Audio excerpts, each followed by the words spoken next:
Muchas gracias por escuchar los podcasts de Catacrack. Nos encontrarás en el boletín, en SoundCloud y en las redes sociales. Bueno, pues empezamos. Buenas tardes. Estamos en octubre de 2017 y en octubre del 17, según el calendario ruso, ocurrió la revolución más importante del siglo XX. Nosotros teníamos programada esta charla desde hacía meses, nos había faltado concretar solo el día, pero sabíamos o queríamos que fuera en el mes de octubre para conmemorarla desde ATAC Navarra. Lo que no pensábamos es que nos iba a coincidir con el proceso revolucionario actual o algo cuasi revolucionario como lo que está ocurriendo en Cataluña y, por tanto, creo que esta charla tiene un sentido doble de la oportunidad. El ponente es Alberto Arregui, es abogado, es histórico militante de la izquierda marxista y aunque nació en Tudela, o aunque vive en Madrid, nació en Tudela, aunque nació en Tudela, vive en Madrid desde hace muchos años. Yo que he estado en varias oportunidades, he tenido varias oportunidades de oírle hablar, es apasionante escucharle cuando habla sobre aquello que realmente le emociona y estoy convencido de que los procesos revolucionarios son quizá la cosa que más le puede emocionar a nuestro compañero. Yo había preparado varias presentaciones. Primero preparé una presentación sobre la Revolución Rusa, después ocurrió lo de Cataluña y preparé una presentación sobre la Revolución Rusa y lo que ocurría en Cataluña. Y ayer el compañero Alberto Arregui en su Facebook puso una reflexión que me parece que es la mejor presentación que puedo hacer, así que solo me queda leer lo que él mismo ha escrito y luego ya le damos la palabra de nuevo a Alberto Arregui. La leo desde el móvil porque no he tenido ni tiempo de imprimirla. Os cuento. Revolución Rusa y Cataluña. Permitidme una reflexión pública, abusando de la amistad de quienes me prestáis atención. Estoy preparando una conferencia sobre el aniversario de la Revolución Rusa del 17 que doy mañana en Pamplona, si el tiempo no lo impide y la autoridad lo permite. Si algo caracteriza a una situación prerrevolucionaria, son cosas como una entrada de las masas en acción, sin un contorno claro, sin diferenciación de clase, con causas comunes como derechos democráticos o pan o paz, a veces por una cuestión accidental, una injusticia. Lenin decía, por temas como el caso Dreyfus o un referéndum de independencia. Con una conciencia clara de rechazar lo que existe, aunque no se tenga claro cómo conseguirlo, respecto a la policía o ejército, en todas las revoluciones se produce un doble intento de las masas. Ganar, por un lado, con afecto a los sectores sensibles ante el pueblo, para poder, por otro lado, enfrentarse a aquellos que son el último batallón de reserva de los tiranos. El acercamiento a la policía o militares que ayer nos reprimían intentando ganarlos para la revolución es un hecho esencial de todo movimiento que merezca ese nombre. Sin esos aliados sería impensable enfrentarse a los reductos más reaccionarios. Los primeros líderes que se ponen a la cabeza de las revoluciones son una parte muchas veces del antiguo régimen. Vemos esto incluso en la Revolución Rusa y, por supuesto, en la Gran Revolución Francesa. Solo el enfrentamiento a los acontecimientos, las promesas incumplidas y la existencia de una fuerza política con un programa claro y decidida a todo, sean jacobinos o bolcheviques, permite la opción de ir diferenciando los campos, de agrupar fuerzas en torno a quienes sí están dispuestos a llevar la revolución hasta el final. Y así podría seguir varias páginas, pero no es mi propósito hoy. Solo quiero sembrar la duda en la estabilidad del sistema, la duda en que el régimen del 78 sea capaz de sobrevivir, la duda en nuestros actuales dirigentes, para los que es lo mismo Kerensky que Kornilov. Perdón, quería decir el gobierno del PP que el Parlamento catalán. La duda, o lo que es lo mismo, la esperanza de que el pueblo de Cataluña nos está marcando el camino, que la generosidad inmensa de un pueblo nos pone en bandeja la posibilidad de transformar la sociedad y nuestros dirigentes, en lugar de ir a las calles de Barcelona a empaparse de pueblo, proponen reuniones a las direcciones de partidos del sistema para hablar del país de nunca jamás. ¿Cuántas dudas? Es evidente que tengo que estudiar la Revolución Catalana. Perdón, quería decir la Revolución Rusa. Os dejo con Alberto. Como lo prometido es deuda, hablaremos de la Revolución Rusa, pero luego llegarán las preguntas y ya podremos hablar de todo lo demás. A ver si se oye bien. Pues muchas gracias, Raúl. Muchas gracias por haberme invitado. Buenas tardes. Arratsalde on guzti hori, ya que hay gente de Tudela. Y bueno, yo lo primero que tengo es un problema extemporáneo y espero que me entendáis. Ayer por la tarde, de repente, me puse a buscar el turrón y el cava porque vi al rey en la tele y pensé que era Navidad. Y dije, pues no es Navidad ni abdica, o sea que tiene que ser otro mal del sistema. Y bueno, efectivamente lo era, ¿no? Solo salen en la tele para esas cosas.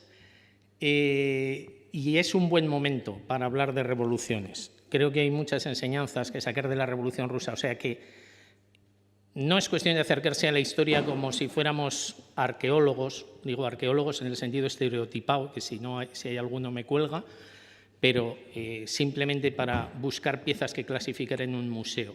Lo importante es ver por qué se producen los procesos y si esas leyes que actúan en la sociedad siguen existiendo 100 años después, en qué medida, qué lecciones se pueden sacar de ahí, qué aplicaciones tiene hoy en día. Para eso es para lo que se estudia fundamentalmente la historia. Y fijaros si es importante la Revolución Rusa, que la Mutua madrileña tiene unas conferencias sobre el centenario de la Revolución Rusa ahora mismo. O sea que estamos todos preocupados con eso. Y además, estudiar el pasado tiene muchas exigencias, ¿no? Hay un chiste que se contaba en la Rusia estalinista, que a mí me parece buenísimo, y es que decía, camarada, el pasado es imprevisible. Y eso es lo que también tenemos que tener en cuenta. Al estudiar el pasado hay que intentar hacerlo, no para adaptarlo a lo que nosotros queremos que responda, sino para entenderlo, que es algo muy distinto. Te tienes que liberar de toda una serie de prejuicios, de lo que no te puedes liberar es de la posición, de la pasión y de la toma de partido. Yo no puedo analizar la Revolución Rusa sin situarme dentro del partido bolchevique, sería imposible. Y sería un engaño para cualquiera que me escuchase no decirlo de antemano. Pero es que normalmente la frase esa, que también me gustaba, yo soy apolítico, de derechas. Eso es lo que suele pasar. Entonces, es más honesto y más correcto tomar partido. Creo, además, que es difícil entender la Revolución Rusa, lo fue entonces y lo sigue siendo ahora. Y hay una cosa que no me resisto a contar. Y yo hace 40 y tantos años vivía en Pamplona, como bien sabéis algunos de los que estáis aquí, y había un tren que es más cuando no había ordenadores ni móviles, un tren expreso que iba por la noche a Madrid. Y en uno de aquellos viajes en los años 70 me encontré con una persona que a los más jóvenes igual no suena, pero a todos los demás sí. Y nos pusimos a discutir de la Revolución Rusa. Y esta persona me dijo, es que el problema de Rusia es que no había condiciones para la revolución. Esta persona luego fue presidente del gobierno de Navarra, poco después. Y poco después pasó por la cárcel, no por su actividad insurgente. Entonces, pero no era una característica suya. Es un argumento que he seguido oyendo toda la vida. No había condiciones. Bueno, es un poco difícil que se produzca algo que no tenía condiciones para que se produjese, pero hemos visto muchas maravillas. Es cierto que cuesta entender la Revolución Rusa, cuesta entender todos los elementos que se dieron para que triunfase una revolución tan gigantesca en un país tan atrasado, tan extenso y con una población tremenda, ¿no? De más de 150 millones de habitantes. Costó entenderla mientras se produjo. Y esto es un elemento que yo creo que hay que tener en cuenta cuando uno estudia la Revolución Rusa y cualquier otra, ¿no? Pero especialmente la rusa, y es que sus propios actores tampoco la entendían. Esto puede parecer una barbaridad, pero es así. Marx decía, y a mí me parece una idea genial, que no hay que considerar ni a las personas ni a las clases sociales por lo que piensan de sí mismas, sino por lo que objetivamente son. Y esto es así en la historia. Normalmente el que está metido dentro del follón no tiene plena conciencia de dónde viene y a dónde va y qué consecuencias va a tener lo que está haciendo. Y eso nosotros sí que tenemos que tenerlo en cuenta. En aquella época hubo mentes tan brillantes como la de Gramsci, que dijo que la revolución bolchevique estaba hecha contra el capital, pero no entendió absolutamente nada de por qué se había producido la Revolución Rusa. Y era una falsedad, porque Marx y Engels, en el prólogo a la edición alemana del 82 del Manifiesto Comunista, hablan de la posibilidad de una revolución socialista en Rusia. Probablemente Gramsci no lo había leído, pero aunque no se hubiese leído, se derivaba de las ideas de Marx. Y mucha gente tampoco lo ha entendido. Aún hay gente que sigue diciendo que fue solo una revolución democrática o solo una revolución burguesa o solo una revolución contra la guerra. Realmente fue una revolución socialista. Claro, que estamos utilizando un término que es difícil de aclarar, que es una revolución. No voy a seguir diciendo, dices clavando en mis ojos tu mirada azul, tu pupila azul. Es que una revolución no es fácil de definir, o por lo menos se utiliza tanto. Yo me acuerdo la Caja de Ahorros, ¿no? Aquí sacó unas camisetas con la palabra revolución así en grande, o sea que sirve para todo, la puedes utilizar de muchas maneras, pero realmente de lo que estamos hablando es de algo que tiene muchas facetas, como un brillante, está tallado y puedes, según de qué lado lo observes, vas a ver algo diferente, pero que fundamentalmente lo que implica es el choque dentro de la sociedad de fuerzas opuestas, con un desenlace cualitativo en un sentido o en el otro. Es decir, choca una clase social ascendente con una clase social decadente y o bien se resuelve por el triunfo de la primera o bien se resuelve por el aplastamiento de la primera por parte de la segunda. También Marx decía que puede acabar en la destrucción de ambos contendientes, que es una de las posibles hipótesis para el futuro de la humanidad, que esperemos que no se produzca. Pero la tesis está planteada, de todas maneras, porque si empatas, el empate no se puede mantener por mucho tiempo. En un conflicto donde lo que se están jugando son intereses vitales entre las clases que están opuestas. Pero yendo a algo más concreto, a mí me entusiasma alguien que la mayoría conoceréis porque es el mayor clásico sobre la Revolución Francesa, nuestro tocayo Albert Sogoul, que da una descripción de Alexis de Tocqueville hablando de Francia que es perfecta para imaginar lo que es una revolución. Decía, si el gobierno hacía reformas, la revolución avanzaba. Si el gobierno no hacía reformas, la revolución avanzaba. Esa es la clave. Es una situación en la que hay tal efervescencia, y no estoy pensando en Cataluña, en que si el gobierno central cediese, las masas tomarían confianza en su lucha y avanzarían un paso más. Y si el gobierno reprime, las masas responderán dando un paso más en su conciencia y avanzando en la lucha. Eso es lo que caracteriza. Si eres capaz de evitar esa situación, si con unas migajas puedes parar el proceso, pues entonces lo que tienes enfrente no es una revolución. Es otro movimiento que puede ser muy interesante, que puede tener muchas implicaciones. Si puedes sobornar a los dirigentes dándoles unos escaños en un parlamento, por ejemplo, pues lo que tienes enfrente no es una revolución, es otra cosa. Entonces, de lo que estamos hablando en estos casos, especialmente en la Revolución Rusa, es de una revolución. Quizá uno de los mejores libros, bueno, no vamos a hablar de libros en una librería, ¿no? Sí. A mí me parece que el de Edward Hallett Carr es fantástico, pero el de John Reed es una maravilla, probablemente el más adecuado para cualquiera que quiera leer un solo libro sobre la Revolución Rusa, el de 10 días que estremecieron al mundo.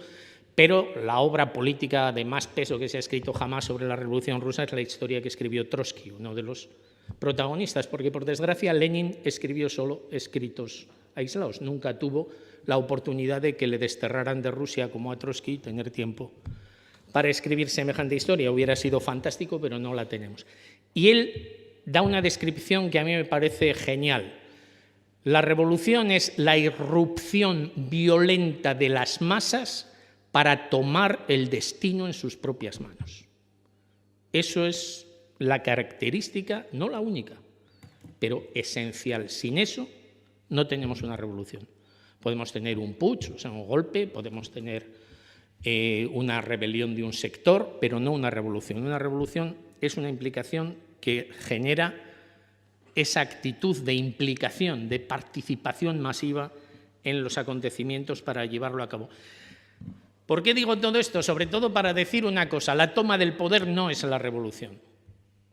Porque todos hablamos de revolución y nos imaginamos el asalto al Palacio de Invierno. Bien, eso es un capítulo. Eso es un aspecto, es un momento clave del desenlace de la revolución.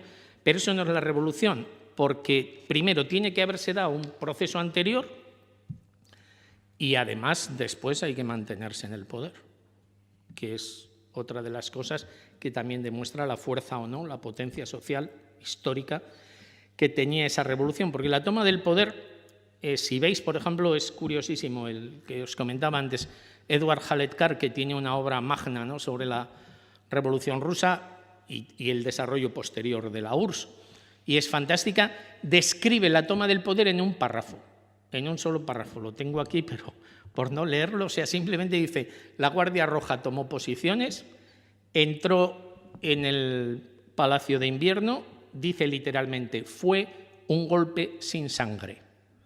El gobierno provisional se disolvió, algunos ministros fueron detenidos y Kerensky huyó al extranjero. Esa es la descripción que otorga a la toma del poder. ¿Y por qué realmente fue así? Es que no hubo derramamiento de sangre. El derramamiento de sangre viene después, viene sobre todo cuando la reacción, cuando los poderosos que han sido desplazados intentan recuperarlo, como siempre, como en Chile, como aquí, como en todas partes. El problema no es el cambio, el problema es que los detentadores de los privilegios en la sociedad después ahogan, si pueden, ese cambio en sangre.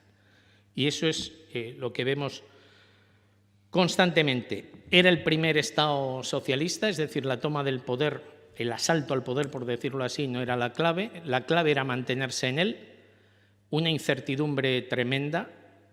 Como dice John Reed, solo Lenin, Trotsky y los obreros de Petrogrado pensaban que se podían mantener más de unos días en el poder. El resto de la gente y el mundo en general, toda la prensa mundial, lo daba como algo pasajero. Era imposible que una revolución comunista, una revolución socialista se mantuviera en el poder.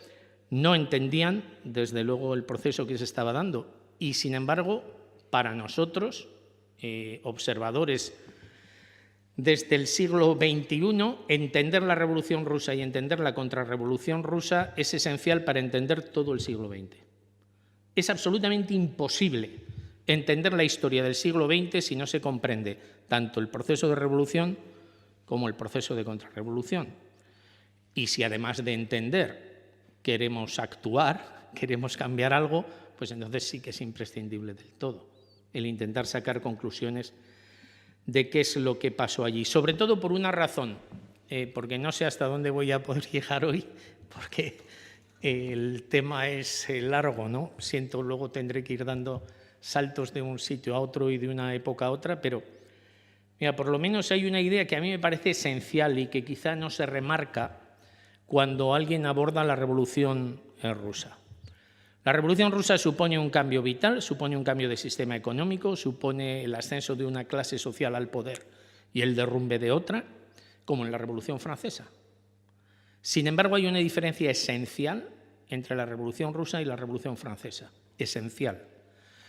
La Revolución Francesa sufrió retrocesos, es decir, los jacobinos, el ala más decidida, apoyada en los sansculottes, no se pudo mantener en el poder. Fue retrocediendo hasta que pasó por la propia la lanterne, ¿no?, que decían ellos, por la linterna, la luz, la guillotina. Retrocedió hasta el bonapartismo. Sin embargo, la conquista esencial de la Revolución Francesa se mantuvo siempre, se ha mantenido hasta nuestros días. ¿Cuál era? El cambio de las relaciones de propiedad en la sociedad. O si queréis, en términos económicos, esto sería en términos jurídicos, en términos económicos, el cambio en las relaciones de producción. Es decir, una nueva clase, la burguesía, estableció un sistema político acorde a sus intereses económicos. Subvertió el orden existente, acabó con el feudalismo y el capitalismo, los propietarios de las empresas pasaron a mandar en la sociedad. ¿Cuál es esa diferencia histórica? La Revolución Rusa ha perdido ese cambio que estableció en las relaciones de propiedad. Y esto es la primera vez que se da en la historia, después de una revolución que cambia las relaciones de producción. Nunca antes se había producido. Por eso es difícil entender el proceso y tan difícil como imprescindible. ¿Por qué si un sistema superior al capitalismo llega a imponerse, sin embargo, se ha vuelto al capitalismo? Se ha vuelto al capitalismo en la URSS, se ha deshecho la URSS en Rusia, se ha vuelto al capitalismo en los países del este, se ha vuelto al capitalismo en China, aunque ya sé que esto es, no es pacífica la doctrina, pero se ha vuelto al capitalismo en China y llevan camino de volver en otros sitios. Si no entendemos eso, es imposible. Y claro, hay que tomar la historia desde el principio. Por eso, admitiendo que mi tarea de hoy es imposible, por lo menos voy a intentar dar unos cuantos puntos, unas cuantas pinceladas, a ver si consigo por lo menos montar el esqueleto, ¿no?, del asunto, porque renuncio a entrar en detalles. Luego, si queréis, podemos ver más, o si no, me invitáis otro día y entramos en detalles. Me invitáis a comer y charlamos en la sobremesa. Porque lo importante también es ver la gestación de la revolución, porque en realidad una revolución, hay muchos parecidos con la naturaleza, ¿no? No puede haber un parto sin una gestación, una fecundación y una gestación. Bueno, ya sé que en Pamplona hay gente que no estaría de acuerdo conmigo, que la Virgen es la Virgen y se puede concebir sin gestación y sin fecundación y sin nada, basta una paloma. Pero al margen de eso, de la universidad en la que algunos hemos estudiado, nadie piensa que eso pueda pasar, y menos en la historia.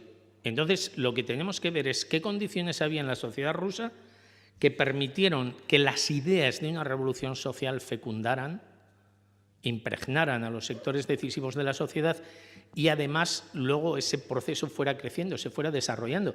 Pero desarrollando, si lo tomáis, por ejemplo, en la militancia del partido bolchevique, el partido bolchevique, que como sabéis era, quiere decir mayoritario en ruso, era una fracción del Partido Obrero Socialdemócrata ruso, en febrero del 17, antes habían tenido más militancia, pero perdieron mucha militancia con la guerra sobre todo. En febrero del 17 tenía 8.000 militantes. Y ese es el partido que dirigió la toma del poder. Claro que en octubre tenía, parece que es 240.000, o sea que había crecido un poco, ¿no? Pero partiendo de una base muy pequeña, lo que quiere decir que el terreno estaba abonado, que era tremendamente fecundo para acoger ideas de una organización que lo que planteaba era una revolución social. Lo que se da fundamentalmente es un choque, y eso es lo que hace crecer al partido bolchevique, entre las necesidades de la sociedad, las necesidades que tenía la gente, el campesinado, la clase obrera, y un armazón social, unas instituciones que son incapaces de ceder. Siempre las instituciones sociales tienen una cierta elasticidad. La monarquía española me contradice en esta tesis, pero en general las instituciones sociales tienen un margen de elasticidad para ceder ante las distintas presiones sociales. Igual que un barco que fuese totalmente rígido se partiría, porque necesita encajar los cambios, las tensiones y los golpes, exactamente lo mismo pasa con la organización de la sociedad. Pero el tema es cuando el choque llega a tal punto en que la presión de la clase social ascendente rasga las instituciones. Y eso es lo que pasó en la Revolución Rusa. La revolución se hace buscando algo, buscando el bienestar material, sobre todo buscando la paz en la medida en que se desarrolla durante la guerra, y sin embargo los distintos gobiernos que se van formando, primero el zarismo, luego el gobierno provisional, son incapaces de ceder a eso.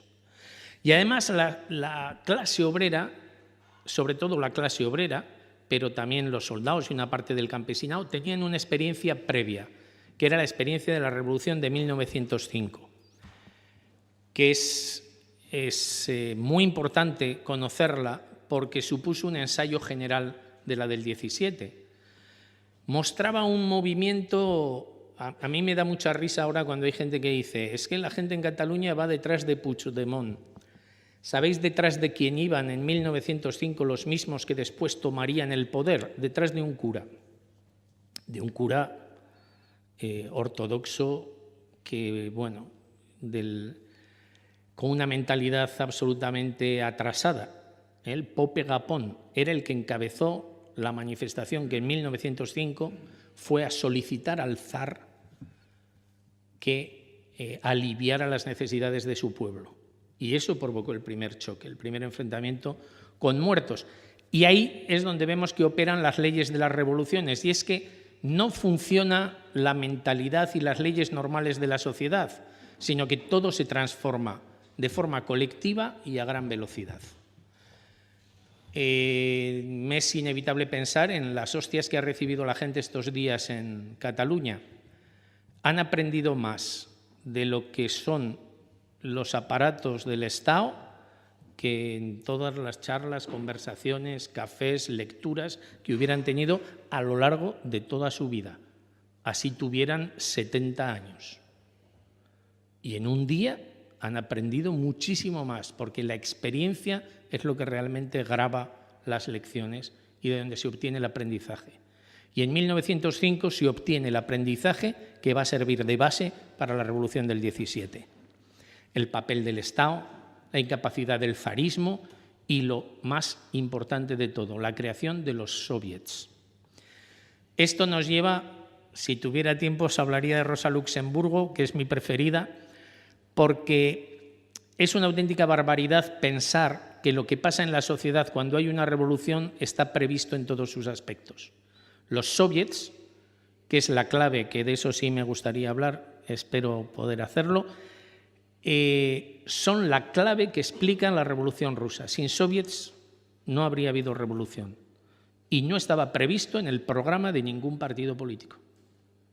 Los soviets se generan espontáneamente como consecuencia de la lucha y son la clave en el 17. ¿Por qué?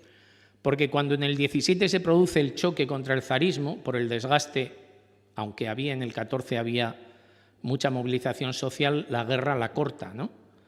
Y en el 17 lo que se ha producido es, por ejemplo, 2,5 millones de muertos ya en el ejército ruso. Entre los rusos solos ponían más muertos que todo el resto de los contendientes juntos, como en la Segunda Guerra Mundial, por cierto. Entonces, esa situación, unida a la carestía de la vida, el hambre, la miseria en el campo, todo eso provoca un levantamiento contra el zar. ¿Y qué es lo primero que dice la gente? Soviets. Se organizan los soviets de manera inmediata y desde el primer momento el gobierno que se forma tras la caída del zar y los soviets entran ahí en un conflicto constante. ¿Qué son los soviets? Los soviets se elegían, bueno, había un sistema, normalmente por cada 500 trabajadores un representante en los soviets, lo mismo los soldados, los campesinos, y los cargos eran elegibles y revocables en cualquier momento. Van formando un entramado que yo, por lo menos, me atrevo a decir que es el órgano de participación más democrático que ha conocido la historia. No digo la Unión de Repúblicas Socialistas Soviéticas, digo los soviets. Durante la revolución, mientras existieron, mientras funcionaron, mientras tomaron las decisiones de cómo debían hacerse las cosas, es un órgano totalmente democrático porque es absolutamente transparente y los delegados en ese órgano son revocables en cualquier momento por la gente que los ha elegido, que tiene el control sobre ellos. Y decís, esto es en teoría, ¿no? Es en la práctica, porque los soviets cambian de manos en 8 meses. Y esta es la clave de la revolución. De febrero a octubre, los bolcheviques pasan de ser una minoría en los soviets a tener la mayoría aplastante.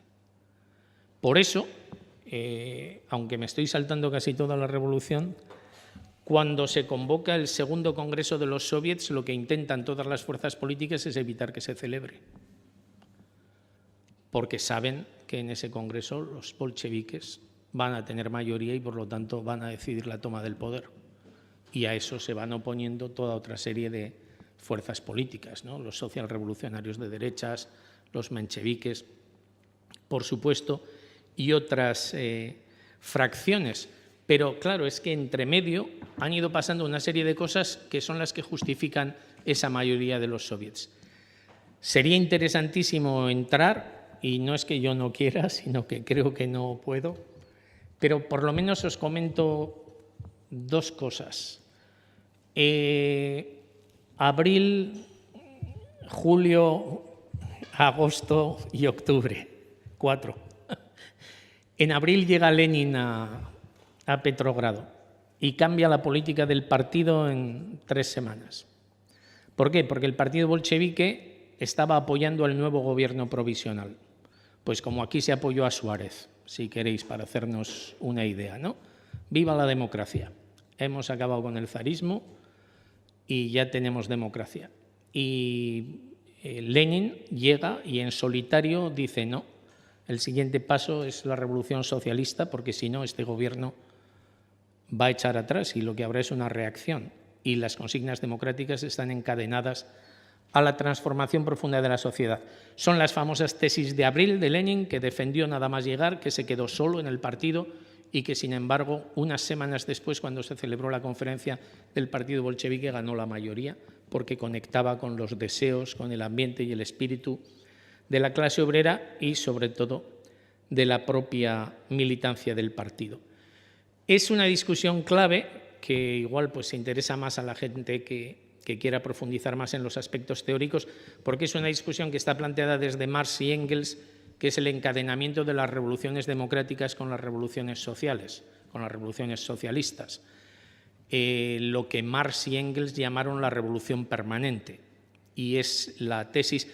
Hay sobre todo un escrito fantástico de Lenin de 1921, cuando se celebra el 4º aniversario de la Revolución de Octubre, donde lo explica, por ahí tengo las citas, pero perderíamos mucho tiempo con ellas, pero están a vuestra disposición, explicando cómo la revolución socialista rebasa a la sociedad democrática, a la revolución democrática apoyándose en ella, y que esa es la tarea que había que hacer y que es lo que vieron los bolcheviques y fueron capaces de hacerlo. Abril es clave por eso, porque ya los bolcheviques tienen claro que el gobierno provisional es su enemigo, no su aliado. Y efectivamente, el gobierno provisional, ¿qué hace? Intentar comprar a los dirigentes de los soviets para formar un gobierno de coalición y al tiempo lanzar una nueva ofensiva en el frente, es decir, faltar a su promesa de paz, de negociar la paz, y en vez de eso lo que intentan es una nueva ofensiva en todo el frente ruso. Esa ofensiva fue un desastre y lo que hizo fue dar pie a un mayor cabreo de los soldados. ¿Qué pasa a los soldados en Rusia? ¿Qué les pasó? Pues lo que le pasa a cualquiera cuando ve una cosa, ¿no? Cuando la ves y la quieres. A la gente le puede costar mucho tiempo llegar a una conclusión, como pasó aquí con el 15M, pero una vez que llega a la conclusión de que las instituciones no nos representan, quiere cambiarlas de inmediato. No que venga alguien y le diga, dentro de 20 años, poquito a poco, igual hemos conseguido cambiarlas. No, ya está. Es necesario hacerlo. Pues los soldados llegaron a la conclusión de que con ese gobierno estaban perdidos, que les enviaba al matadero y por lo tanto querían la paz ya. Y si para tener la paz ya había que acabar con ese gobierno, se lanzaron a la lucha. Se lanzaron a la lucha y pasó lo mismo que había pasado en febrero. Y me parece un tema importante, aunque vuelva un poquito atrás, ¿no? Tanto en febrero como en julio tenemos un fenómeno curiosísimo, y es que la gente va por delante del partido más revolucionario, que es el bolchevique. Es decir, la revolución de febrero, la caída del zar, se produjo iniciado por una huelga de mujeres trabajadoras en contra del criterio del partido bolchevique. El partido pensaba que no era el momento de una huelga, sino solo de una manifestación, y las mujeres les mandaron a la mierda y declararon la huelga. El resto de los obreros, al ver a las mujeres en huelga, se sumaron a la huelga. Y esa huelga se enfrentó a los soldados y a la policía. Y cuando la policía cargó, las mujeres se dirigieron a los soldados pidiéndoles ayuda. Y los soldados apoyaron a las mujeres y se volvieron contra la policía. Y eso desató la revolución. ¿Por qué? Porque en ese momento la clase obrera, con las mujeres a la cabeza, son conscientes de que si los soldados están con ellos, tienen la victoria en la mano. Es decir, no fue una planificación ni del Partido Bolchevique, ni del Partido Obrero Socialdemócrata ruso, ni de nadie. Existían esas condiciones. ¿Cuál era la diferencia? Que los bolcheviques, no estando de acuerdo, se pusieron a la cabeza. Y lo mismo hicieron en julio. Cuando los soldados tomaron las armas contra el gobierno provisional, los bolcheviques estaban en contra porque les parecía una insurrección prematura, porque no podían contar con toda una serie de batallones, sino solo con algunos grupos de soldados en Petrogrado. ¿Pero qué hicieron? Una vez que los soldados salieron a la calle en una manifestación armada, los bolcheviques se pusieron a la cabeza de la manifestación. La consecuencia fue una derrota y la persecución y prohibición del partido bolchevique, el cierre de sus imprentas, de sus periódicos.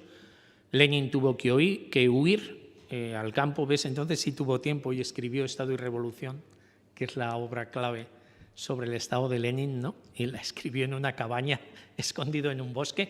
A Trotsky y a otros los metieron en la cárcel y pasaron una temporada entre rejas. ¿Por qué? Porque les aplastaron trayendo soldados del frente diciendo Lenin es un agente alemán. Esto funciona como ahora en lo de Cataluña, no sé por qué me viene tanto a la cabeza lo de Cataluña, pero esos los enemigos de la patria que quieren romperla, esto ha funcionado siempre, ¿no? Entonces Lenin era un agente alemán, los bolcheviques estaban de acuerdo con los alemanes para que Rusia perdiera la guerra y por lo tanto eran enemigos y espías y había que acabar con ellos. Y funcionó. Funcionó, pero no para siempre. Se rompió tan pronto como en agosto, porque ahora los que se impacientaron no eran los soldados, ahora los que se impacientaron eran los reaccionarios y querían acabar con cualquier vestigio de revolución. Y el general Kornilov, que era uno de los más fachas del grupo, se puso a la cabeza y tomó tropas que él consideraba leales y se dirigió a acabar con el gobierno provisional, acabar con la revolución de febrero, acabar con los bolcheviques y matarlos a todos. Y claro, Kerensky, el presidente del gobierno en ese momento, que había estado coqueteando con Kornilov, esto también me recuerda algo, en ese momento, claro, tenía que oponerse porque lo que se jugaba era su propia vida, pero era incapaz de hacerlo. Y quienes se opusieron fueron los bolcheviques. Tomaron a los batallones leales, salieron al encuentro de Kornilov y no tuvieron que disparar. Los soldados que venían con Kornilov se contagiaron del ambiente revolucionario, de los agitadores bolcheviques y se unieron a la revolución y Kornilov tuvo que salir por piernas. O sea, porque el ambiente era explosivo y porque había un partido, una organización totalmente decidida a llevar la revolución hasta el final, porque a estas alturas el poder estaba en manos de los soviets, los que tomaban las decisiones eran los soviets, pero decisiones de todo tipo, telégrafos, comunicaciones, incluido por implantar la jornada de 8 horas, fue una decisión de los soviets, no del gobierno. Y esa es otra de las claves de la revolución. Es decir, aunque se mantiene el poder del Estado en la sociedad, se eleva otro poder frente a él que compite por controlar la sociedad. Eso tampoco se puede mantener durante mucho tiempo. Es una situación inestable, pero es lo que podríamos definir como una situación de doble poder. El poder oficial y el poder que controla la actividad de las masas, porque ya en los soviets estaban representados la clase obrera, los soldados y los campesinos. Y claro, la clase obrera era pequeña en comparación a la población total de Rusia, sí, pero tenía un efecto decisivo porque eran las grandes ciudades y además empresas gigantescas. Las empresas de Rusia eran más grandes que las de Inglaterra o Alemania o Estados Unidos, porque había sido un capitalismo tardío, pero había entrado a saco, entonces formando empresas gigantescas. Eso les daba la posibilidad de ponerse, no solo de estar concentrados, de estar en comunicación, sino además de ponerse a la cabeza. Con lo que coincidía un campesinado que estaba hasta el gorro, que acababa de salir de la servidumbre, que vivía en una situación prácticamente similar al feudalismo, o si queréis, despotismo asiático, que es como habría que definir más las relaciones del campo en Rusia de aquella época, y una clase obrera que toma la dirección y los campesinos, los soldados, ven en los obreros de Petrogrado, sobre todo de San Petersburgo, ven la dirección de ese movimiento y se suman a esa lucha, ¿no? En la consigna de los bolcheviques, no por casualidad, en ese periodo es todo el poder a los soviets, lo centran todo en eso y se va consiguiendo. Después de la Kornilovada, no sé cómo vamos. Bueno, bien, vamos a hacer algunos saltos históricos. Como total ya pasó, podemos pasar hojas del calendario. Después de esta situación en la que hemos tenido el golpe de Kornilov frustrado, es cuando se produce el asalto al poder realmente. Lo que antes comentábamos que se dio sin un solo tiro. Cuando se convoca la reunión del Soviet de toda Rusia, los bolcheviques ya tienen mayoría y lo que hacen es preparar la toma del poder para que se haga durante la reunión de los soviets, para poner ante un hecho consumado. Y además hay algo a su favor, y es que Kerensky, el presidente, intenta anticiparse y dar un golpe contra los bolcheviques. Con lo que la insurrección bolchevique no se ve como un asalto al poder, sino como una respuesta al intento del gobierno de Kerensky, del gobierno provisional, de aplastarles. Entonces, ellos ya tenían el plan preparado, pero les favoreció delante de la gente y delante de los soviets. No quedaba otro remedio que hacer eso. Forman un comité militar revolucionario, ganan la mayoría de las tropas en Petrogrado y eso les permite hacerlo. Es decir, el 25 de octubre, que es cuando se reúne el Soviet, el Comité Militar Revolucionario ya ha llevado a cabo la toma del Palacio de Invierno. Hay una discusión feroz sobre qué hacer, que no podemos entrar en ella, y directamente el Congreso de los Soviets dice que el poder reside en todos los soviets locales, es decir, que a partir de ese momento en toda Rusia lo único que hay que hacer caso es al soviet de cada zona, y además hace 3 decretos de forma inmediata. En primer lugar, un llamamiento a la paz, con lo que ya a partir de ese momento el soviet pone todo el peso en conseguir la paz en el frente. El segundo, un decreto aboliendo la propiedad de la tierra de los terratenientes en Rusia. Es decir, no dice, ya haremos una reforma agraria, vamos a reunir una comisión y lo discutiremos. No, ahí mismo, ese día, queda abolida la propiedad sobre la tierra de todos los terratenientes del Imperio ruso. Con lo que podéis imaginar, la adhesión de los campesinos es inmediata. Y en tercer lugar, nombran un consejo de comisarios del pueblo, es decir, un nuevo gobierno provisional, como llamaron ellos, obrero y campesino.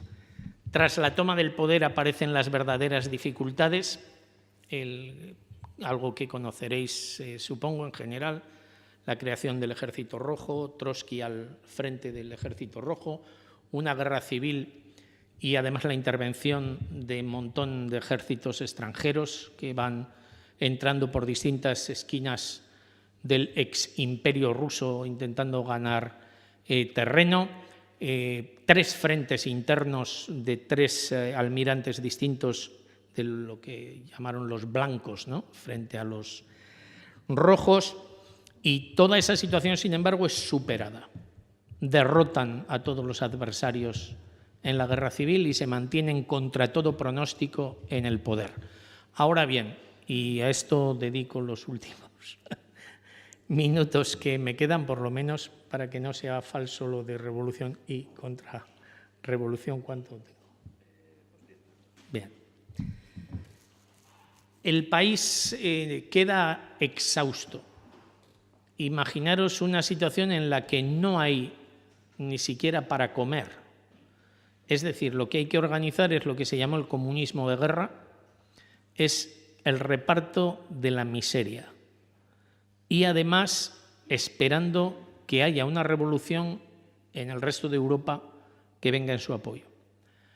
La idea de la extensión de la revolución era una idea, hay gente ahora que lo identifica con Trotsky, es simplemente ignorancia.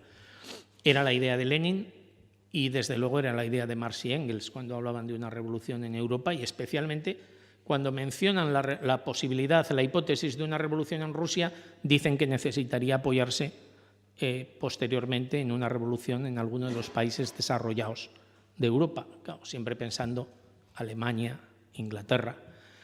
Sin embargo, por razones que sí vendrían al caso, pero que no teníamos tiempo de explicar, fracasan las dos revoluciones más importantes que podrían haber sacado a la Rusia revolucionaria de su aislamiento.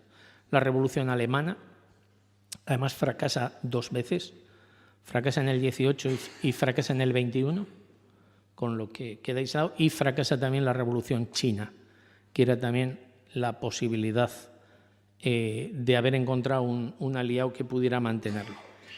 Entonces, ¿cuál es el verdadero problema? Resumiendo mucho, sin entrar tanto en el relato como en tratar de buscar la explicación, ¿no? El socialismo no se puede construir sobre la miseria. El socialismo no está justificado ante la historia solo por la justicia, por decirlo así en abstracto, porque la justicia tiene que basarse en recursos materiales, tiene que basarse en una base material de desarrollo. Es algo que no todo el mundo conoce, pero que es una idea que Marx trató, lo que pasa es que nunca la desarrolló. Pero en la ideología alemana, que es una de las lecturas imprescindibles de Marx para abordar estas cosas, lo dice claramente. Dice literalmente, con la pobreza comenzaría de nuevo a la par la lucha por lo indispensable y se recaería necesariamente, y no es mía la expresión, en toda la porquería anterior. Eso es lo que dice Marx. Y desgraciadamente ese pronóstico funcionó en el caso de Rusia, de la URSS. No sin lucha, porque lo que vivimos a partir de entonces es una lucha dentro del partido bolchevique, dentro de la sociedad, entre muchas tendencias, pero fundamentalmente entre dos. Una vez que han alcanzado la paz, que se firma una paz ignominiosa, pero una paz en Brest-Litovsk, que han derrotado a los ejércitos extranjeros, tienen dentro una problemática gigantesca de la que sería muy interesante hablar porque abre un periodo interesantísimo, ¿no? Y es el descontento interior que se genera y cómo abordar ese descontento desde el punto de vista político y económico. Se produce un acontecimiento que es muy significativo, que es la rebelión en Kronstadt contra el propio gobierno bolchevique. El gobierno bolchevique tiene que aplastar esa rebelión y no es una coincidencia en el tiempo, expresa lo que estaba pasando en la sociedad y lanzan lo que se denominó como NEP, la nueva política económica, es decir, una vuelta al estímulo capitalista de la economía. Es uno de los periodos más interesantes. Las discusiones más interesantes sobre economía socialista probablemente se han tenido en esos, sí, vamos a quitar probablemente, se han tenido en esos años. Las discusiones entre Preobrazhensky, Trotsky, Bukharin, Lenin en ese periodo constituyen una parte esencial de la economía marxista, de cualquiera que quiera bucear en cuáles son los problemas, las dificultades a las que podría enfrentarse hipotéticamente una economía en transición de lo que tenemos hoy a una economía socialista planificada. Y todo eso lleva como consecuencia inevitablemente también la generación de privilegios en una parte de la sociedad. Porque hay una lucha a favor y en contra de la burocratización del Estado. Los últimos escritos de Lenin, bueno, Lenin está enfermo desde el 22, en el 23 prácticamente ya no participa en política, ¿no? Y muere poco después, pero sus últimos escritos son sobre todo escritos de angustia contra la burocratización del aparato del Estado. Él decía que solo había una mano de socialismo sobre el aparato del Estado zarista. Hay un ejemplo clarísimo y es el ejército. Para organizar el Ejército Rojo, y esto es algo que Trotsky describe muy bien, tuvieron que utilizar a los oficiales zaristas, porque no tenían soldados con nivel técnico de formación. Entonces, eso, que en el ejército se ve muy bien, pasaba en todo el aparato del Estado, en un país gigantesco. Entonces, la tendencia de esos sectores a constituirse en una nueva capa en la sociedad con pequeños, al principio pequeños privilegios, pero esos privilegios van creciendo, es una tensión constante durante ese periodo. Imaginaros una cosa, al acabar la guerra se produce la desmovilización de 5 millones de soldados. Sus respectivos oficiales vuelven a la vida civil, pero normalmente incorporándose al aparato de la administración del Estado, donde tienen mentalidad militar y además mentalidad de rango superior y, por lo tanto, de privilegios que les corresponden. Esa tensión va creciendo constantemente hasta plasmarse en una teoría política. Una teoría política que es, frente al internacionalismo que siempre habían defendido los bolcheviques, la idea del socialismo en un solo país, es decir, hacer de la necesidad virtud. Y a partir de ahí pues se va justificando todo, se va justificando el establecimiento de un fenómeno nuevo en la historia, que también es complejo discutir, que no me gusta soltarlo de una manera tan rápida, pero quiero acabar en el tiempo previsto y aún quiero comentar una cosa más. Entonces, lo que vamos teniendo es la consolidación de una burocracia que se va haciendo incompatible con ese nivel de democracia que habían alcanzado los soviets. Además, ¿por qué? Pensar también aquí, los que hayáis tenido la experiencia del 15M o de una huelga o de lo que sea, en política, la participación solo se sostiene en los periodos de auge de la lucha. Cuando cae y la gente se desanima, pues quedamos los que estamos en esta habitación y alguno más. Sin participación no hay control democrático. Si no hay una implicación, el control democrático desaparece. Puedes tener los estatutos que quieras, puedes tener las leyes que quieras. Si no hay participación, si no hay libertad de crítica, si no hay reducción de la jornada laboral, Marx lo planteaba como uno de los elementos esenciales de una democracia socialista, porque sin reducción de la jornada y satisfacción de las necesidades básicas, ¿cómo vas a participar en la vida pública? Todos esos elementos no existen en la URSS, o se van extinguiendo o se van apagando en ese periodo, y eso permite la formación del burocratismo. Y teóricamente, y con esto voy a terminar, porque la economía al principio es fácil de planificar, y la planificación económica, porque no quiero dejar una idea distorsionada, por lo menos de lo que pienso, una economía de un país que parte de la nada, como era aquello, de niveles muy bajos, es muy fácil de planificar, aunque no haya control democrático, porque planificas recursos básicos, pero conforme la economía se va haciendo compleja, necesitas algo que la regule. El capitalismo tiene una ley inexorable y es la competencia. El que lo hace mal se hunde porque se lo comen los demás, aparte de las crisis cíclicas, que es otro tema. Entonces el socialismo necesita un control desde abajo. Si no, ¿qué pasa? ¿Qué pasaba en Rusia? Si tú decides fabricar productos, por ejemplo, por cantidad, yo lo que quiero es que fabriques 2.000 piezas. El problema es que si eso es lo que va a hacer alcanzar el plan de producción, la calidad se va a pique. Si no hay motivación, si no hay control, si no se pueden corregir los errores. Y conforme se fue desarrollando la economía rusa, que provocó un desarrollo mayor que el de cualquier país capitalista, y eso tiene que quedar claro. O sea, la planificación económica, con todos sus defectos, demostró ser superior a cualquier país que estaba en las condiciones de Rusia en aquella época, China, India, etcétera. No había comparación posible. La economía crecía a ritmos importantísimos, pero siempre por debajo de los países capitalistas más desarrollados. Siempre por debajo de Estados Unidos, de Inglaterra, de Alemania, siempre por debajo. Siempre por debajo, sobre todo en dos factores: la calidad de lo producido y la productividad del trabajo humano. Y ya sabéis que Marx decía que la economía, en última instancia, es tiempo. El tiempo que nos cuesta hacer las cosas. Si te cuesta más tiempo y lo haces peor, estás perdido como sistema económico. No tienes nada que hacer. Y eso es, en última instancia, la explicación de por qué acabamos con esa situación que acabó en la perestroika y la caída del muro. Y solo por lo menos una cosa para despedirlo.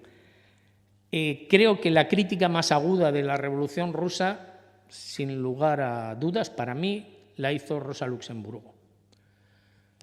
Y creo que es una crítica, un análisis que hoy en día sigue siendo válido. Y es un tema que podría ser largo, pero que por lo menos se pueden decir dos cosas. Rosa Luxemburgo dijo: el partido bolchevique ha salvado el honor, no solo ha hecho la revolución, sino además ha salvado el honor del socialismo internacional, poniéndose a la cabeza y llevando a cabo la revolución. Pero el partido bolchevique se ha visto obligado a hacer muchas cosas que no las ha hecho porque quiere hacerlo, sino porque no tenía otro remedio que hacerlas. Imitar eso es servilismo de la peor especie. Eso es lo que dijo Rosa Luxemburgo, y tenía toda la razón. Imitar la prohibición de corrientes, la prohibición de tendencias. Claro, porque los socialrevolucionarios y los anarquistas atentaron contra los bolcheviques. O sea, es una situación totalmente distinta. Convertir eso en la norma de cómo tenía que ser la idea de socialismo, para Rosa Luxemburgo era una aberración, y aunque ella no vio hasta dónde llegó, esa aberración estaba acertando del todo. Y dio una definición que creo que hoy hay que rescatar para cualquiera que, al menos como yo, sigue pensando que la única salida frente a Putin, Trump y compañía es el socialismo. Decía que los socialistas siempre hemos distinguido esa cáscara dulce que envuelve una semilla amarga en la democracia burguesa, pero que no se trata de destruir todo tipo de democracia, sino de convertirlo en una democracia superior, convertirlo en una democracia socialista, donde no sea solo la cáscara, sino también la semilla, donde la democracia entre en todos los aspectos de la vida, esencialmente en la economía. Y gracias.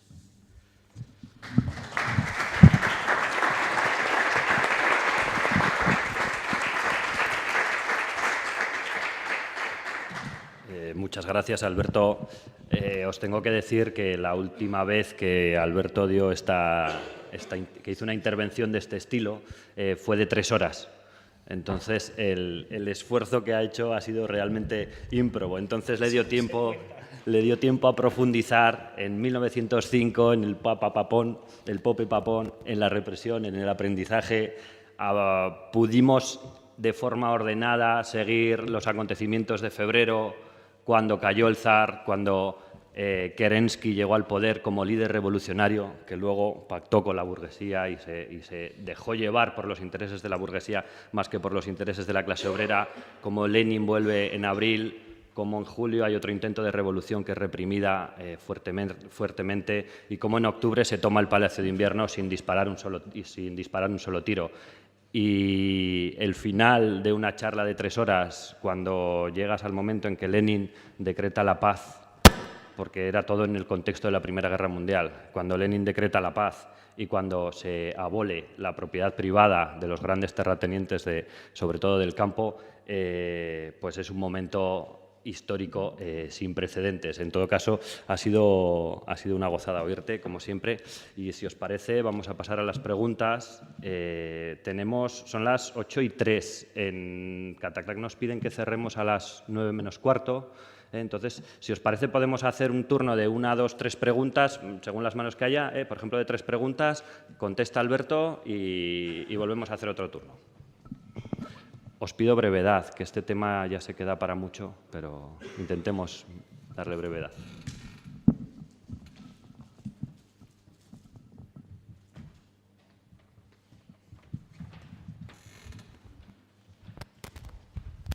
Bueno, yo...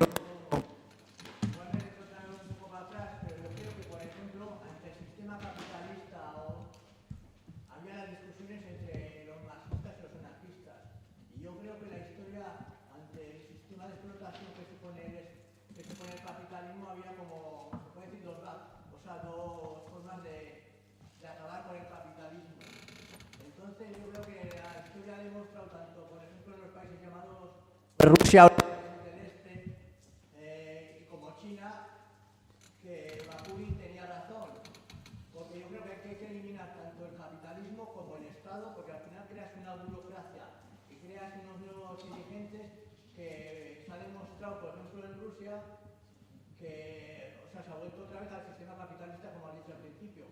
Entonces yo creo que para mí se ha demostrado que el sistema llamado, por unos para mí se llama capitalismo de Estado, ha fracasado, y entonces para mí la única solución de acabar con el capitalismo sería ya la solución libertaria o anarquista.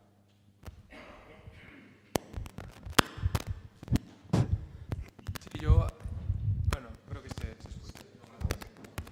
No, a ver, sobre una lectura, análisis, pronósticos sobre Cataluña, así un poco abierto, libre, pero que nos des tu visión sobre el asunto.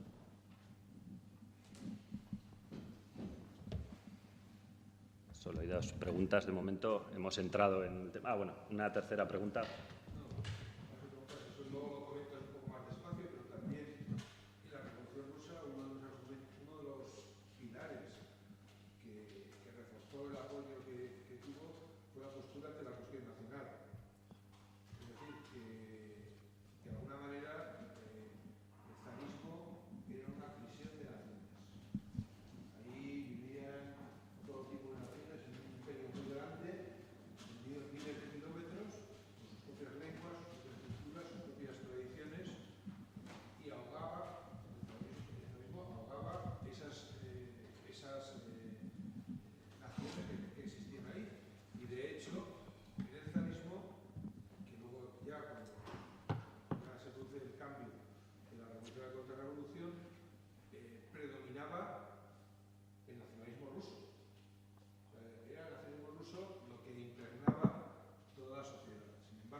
Sí.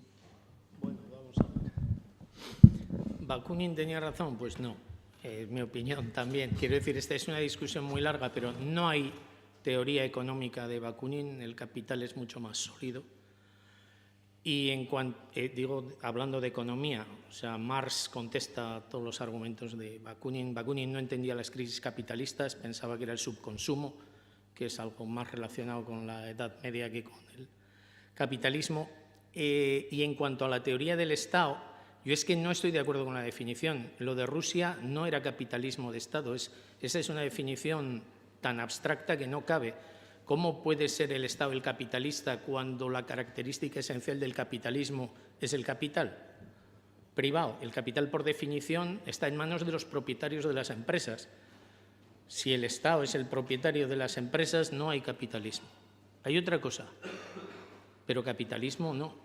Y hay una definición mejor, basándonos en la que el propio Marx hizo después de la Revolución Francesa, que es bonapartismo, que es un régimen que oscila entre las conquistas hechas y la reacción.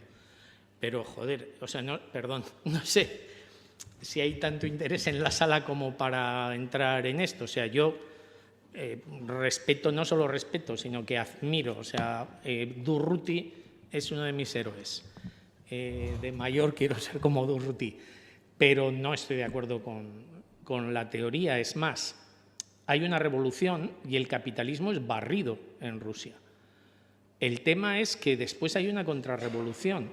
No es que haya capitalismo de Estado. Si hubiera habido capitalismo de Estado, no hubiera necesitado acabar con ningún oponente. Sin embargo, lo que tenemos en la URSS es un periodo del 27 al 40, sobre todo, pero vamos, sobre todo en los años 30, con los procesos de Moscú, etcétera, donde vivimos una auténtica contrarrevolución, donde son asesinados o deportados o matados todos los miembros que habían sido dirigentes del partido bolchevique y estaban vivos. Es decir, cuando se produce una contrarrevolución, porque para mí esa es también la pregunta del millón de euros, ¿no? Si hay una revolución y hoy hay capitalismo, ¿cuándo se ha producido la contrarrevolución? Porque ha tenido que producirse en un momento. Una revolución no se disuelve en el aire, sino que necesita que haya habido una contrarrevolución. Es una parte más compleja y más complicada, pero por lo menos para decir que el tema no es tan sencillo. O sea, yo creo que no se demuestra nada. Al revés, nunca un movimiento anarquista ha transformado la sociedad. El movimiento bolchevique sí lo hizo, el movimiento comunista en París lo hizo, la clase obrera en Asturias del 34 lo hizo y solo se hace tomando el poder. Y si tomas el poder, tienes Estado. Entonces, la desaparición del Estado es un deseo, pero tienes que pasar primero por tener ese Estado. La diferencia es que en Rusia, por eso me parece muy interesante el tema y agradezco mucho la intervención, porque no lo voy a desarrollar por, ya lo diré, por educación, pero por lo menos comentarlo, ¿no? El problema es que después de la Revolución Rusa, el Estado debería haberse ido disolviendo y, sin embargo, lo que hace es fortalecerse. Entonces, lo que hay que discutir, lo que hay que desentrañar es por qué se produce eso. ¿Cuáles son las causas que llevan a que un Estado que se estaba disolviendo en los soviets, porque los soviets son la progresiva disolución del Estado, pero no nos engañemos, los soviets son un Estado, porque los soviets controlan al ejército, controlan la industria, controlan el transporte, luego es una estructura, y una estructura con poder en una sociedad de clases, hasta que no venga alguien y lo llame en naranjitas, se llama Estado. Y entonces los soviets son un Estado. ¿Pero qué son los soviets? Un Estado en disolución, porque van pasando el poder coercitivo hacia la administración común de las cosas. Esa es la clave. Y sin embargo, se produce un cambio que lleva a que se refuerce el aparato del Estado, a que el peso de la policía política, de los mandos militares, de los directores de las empresas, sea cada vez mayor. Y además cada vez más funcionarios. Es decir, hay casi una repetición del despotismo asiático en un sistema superior. Bueno, esto es para desarrollar otro día porque ni yo mismo me lo he planteado alguna vez, pero no he tenido tiempo para entrar. Pero creo que hay un paralelo, ¿no? Porque lo de Rusia no era solo feudalismo, es un sistema algo distinto que se basa también en una burocracia que participa en el control de la economía. Y es curioso cómo esa especie de despotismo asiático, ¿no?, de la época de Iván el Terrible, de la conjura de los boyardos, la habremos visto por lo menos todos los que pasamos de una cierta edad, cómo ese esquema se repite luego en el aparato del Estado, pero un aparato del Estado que se fortalece en vez de ir hacia su disolución, ¿no? Entonces, para mí la clave es esa. ¿Por qué se produce una contrarrevolución y qué es lo que lo evita? No creo que haya una alternativa de disolución inmediata del Estado. O sea, yo no creo en eso. No creo en la vuelta al buen salvaje en las islas. O sea, no, porque creo que es imposible. O sea, creo que lo que sí cabe es desarrollar la economía, acabar con la clave, que es el interés privado. Si tú conviertes la economía en un interés colectivo, esa es la base para disolver el Estado. Mientras no se consiga eso, no lo podremos conseguir. Pronóstico para Cataluña. La cuestión nacional, estoy de acuerdo con lo que se ha dicho, o sea que voy a ahorrar el tiempo. Totalmente de acuerdo, es una cuestión clave. Lenin siempre consideró que creo que era el punto 9 del programa del partido bolchevique, derecho de autodeterminación de las nacionalidades, era esencial para el triunfo de los bolcheviques, porque tuvieron el apoyo de los distintos movimientos, incluso partidos nacionalistas, como el partido Borotva, que era un partido nacionalista, se unieron a los bolcheviques solo por esa consigna. Y los bolcheviques cumplieron. Después de tomar el poder, se admitió que quien quisiera separarse, se separase. Luego las cosas cambiaron algo en esto y en otros temas. Pero inicialmente era así. Y ya que el Pisuerga pasa por Valladolid, ¿qué pasa con Cataluña? Esto sería para una discusión aparte. Pronóstico, bueno, yo creo que hay un punto muy fuerte en la lucha de Cataluña y es que está impregnada toda la sociedad. Es decir, estoy en desacuerdo absolutamente con lo que dicen la mayor parte de los dirigentes de izquierdas de que es un conflicto entre dos burguesías. O sea, yo niego eso, niego la mayor. Es un conflicto entre el Estado centralista español, un Estado atrasado, cavernícola, que construyó la Constitución del 78 sobre la negación del derecho de los pueblos a su autodeterminación, y además fue un punto clave de eso, y un pueblo que se enfrenta. Mira, a mí lo que más me recordaba lo que he visto estos días en Barcelona es aquí, a Pamplona, en el año 78. O sea, es la mayor similitud que encuentro en mi vida, en lo que yo he visto, en lo que he vivido, porque es una fuerza policial invasora. Y eso demuestra el conflicto que es. Si fuera un conflicto entre dos burguesías no se llegaría a eso. Si necesitan aplastar al pueblo es porque es un conflicto con el pueblo. Y ese pueblo está compuesto, algún burgués habrá, no sé. Pero yo cuando veo 2 millones de personas en la calle, ya se lo dije a un compañero, le digo, capas medias arruinadas. ¿Qué composición de clase más rara tiene Cataluña, no? O sea, 2 millones de capas medias arruinadas y además los 2 millones en la calle. Hay estudiantes, trabajadores, además, joder, los portuarios se sumaron desde el primer momento al conflicto, los bomberos, un sector clave de la burguesía, ¿no?, en todas partes. También se sumó al conflicto desde el primer momento. Yo creo que ese es el punto más fuerte, o sea, es una reivindicación democrática que además detrás tiene reivindicaciones sociales. Por decirlo de una manera muy gráfica, yo creo que el conflicto de Cataluña es la consecuencia del conflicto de la última década en el conjunto del Estado español. En el resto del Estado no encontramos qué hacer con ello y hemos retrocedido, y en Cataluña han puesto toda la experiencia, la rabia y las lecciones de los últimos 10 años en reivindicar su derecho a separarse. Porque ahí piensan que con eso se quitarán de en medio al PP, podrán mejorar las libertades y podrán mejorar su sociedad. Es decir, una lucha así no se explica porque te quieres ir, sino porque te quieres ir para algo. Detrás de todo derecho democrático hay una reivindicación material, lo sepa o no lo sepa el que lo está haciendo. ¿Para qué queremos libertad? ¿Para escribir poesía? Hay casos, hay casos. Pero en general no queremos libertad para escribir poesía, queremos libertad para defender nuestros derechos. Queremos libertad para vivir mejor. Queremos libertad para trabajar de forma más racional, vivir con más dignidad, tener un sueldo que garantice nuestra vida y la de los nuestros. Eso es lo que hay detrás siempre de una reivindicación democrática. ¿Qué hay detrás de la reivindicación del derecho a decidir en Cataluña? La lucha de los últimos años que hemos tenido en el conjunto del Estado, las huelgas generales, el 15M, la plataforma de afectados por las hipotecas, las marchas de la dignidad. Ese es el bagaje, esa es la mochila de este movimiento. Por eso es un movimiento muy potente. ¿Cuál es el punto débil? Les hemos dejado solos. La izquierda, una vez más, de momento, confío en que seamos capaces de recuperar el tren, pero no estamos a la altura de las circunstancias. Exactamente lo que pasó en el 78. Ya sabéis, la historia se repite, la primera vez como tragedia, la segunda como farsa, ¿no?, decía Marx citando a Hegel. Va a ser otra vez la farsa del 78 esto, cuando nos olvidamos del derecho de autodeterminación y llamamos con las orejas y las palmas a votar a favor de la Constitución. Pues no lo sé, pero eso es lo que provocó transformaciones muy profundas en Euskadi, incluyendo Navarra, en ese momento. Y ahora tenemos un movimiento de masas en Cataluña.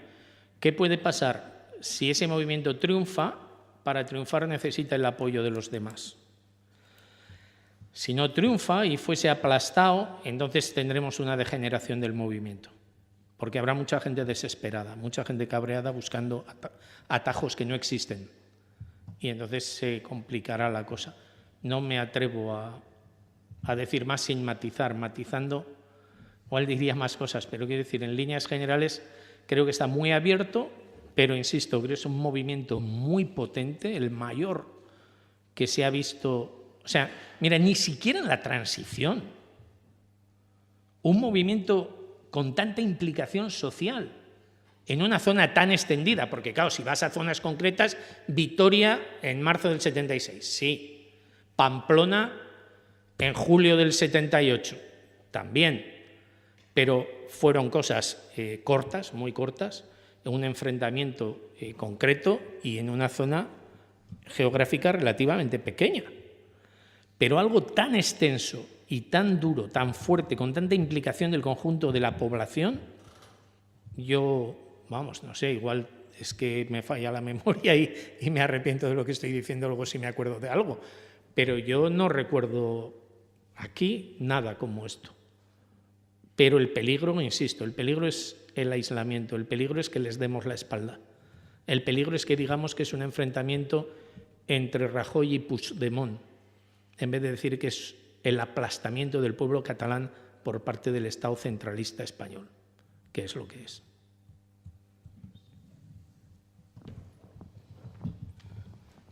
Sí, me gustaría contrastar contigo una opinión que no tengo muy claro si la tengo equivocada, ¿no? Pero en la degeneración de la revolución hacia la contrarrevolución, yo, entre muchos factores, pongo la lupa en uno, que es el ataque del partido bolchevique contra los soviets representados en Kronstadt, que habían sido claves en ganar la guerra a los blancos y a la guerra contra los imperialistas, y sin embargo, por mor de una correlación de fuerzas infernal dentro del partido bolchevique, acaban siendo tildados de traidores. Entonces, creo, desde mi punto de vista, que cavaron su propia tumba los verdaderos revolucionarios cuando atacaron a los compañeros marineros de Kronstadt, porque eran realmente la fuerza de choque contra la revolución, digamos, la reacción, ¿no? Eso por un lado. Y luego por otro, respecto a Cataluña, pues es verdad que hay una respuesta relativamente tibia de la izquierda estatal, pero sin hacer mucho proselitismo ni mencionar nombres. Hay una izquierda estatal, de ámbito estatal confederal, que sí que está apoyando desde el minuto uno la situación, digamos, de pre-revolución, o bueno, al menos una situación de contestación al régimen del 78 en Cataluña.